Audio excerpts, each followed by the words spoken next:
Chaque lundi matin, en arrivant au collège, Cindy se fait chambrer par ses camarades. Elle est supporter de l'équipe de foot de la ville, le TSG, Troupomé Sporting Group, particulièrement nul cette saison. Toutes les semaines, Fama lui montre en rigolant la rubrique des sports sur le site du Canard Boiteux. On y trouve toujours des excuses au TSG. Mais ils sont vendus ou quoi ? Peut-être un peu. Le propriétaire du Canard Boiteux est aussi celui du club de foot.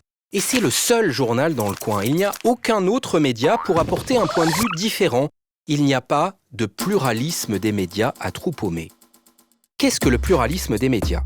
C'est quand les journaux, les télés, les sites ont des visions du monde et de l'actualité différentes. On dit des lignes éditoriales différentes. Il y a des journaux de gauche, de droite, d'autres qui s'adressent aux hommes d'affaires, d'autres encore aux jeunes, etc. La ligne éditoriale est fixée par le propriétaire d'un média et ses rédacteurs en chef, les patrons des journalistes. Le propriétaire a investi son argent, il a envie que sa vision du monde soit défendue. Les rédacteurs en chef ont parfois des idées un peu différentes. La ligne éditoriale, c'est le fruit d'un compromis entre les deux. C'est l'identité d'une télé ou d'un journal. Pourquoi le pluralisme est important ? Parce que personne ne détient seul la vérité.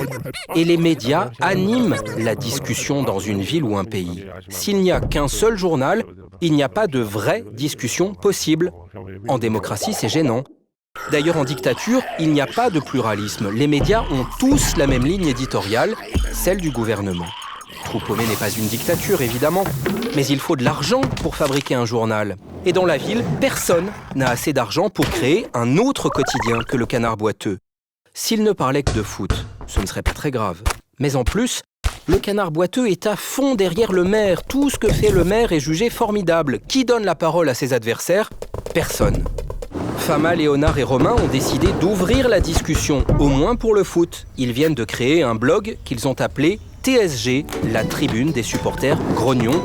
Le pluralisme progresse à Troupomé.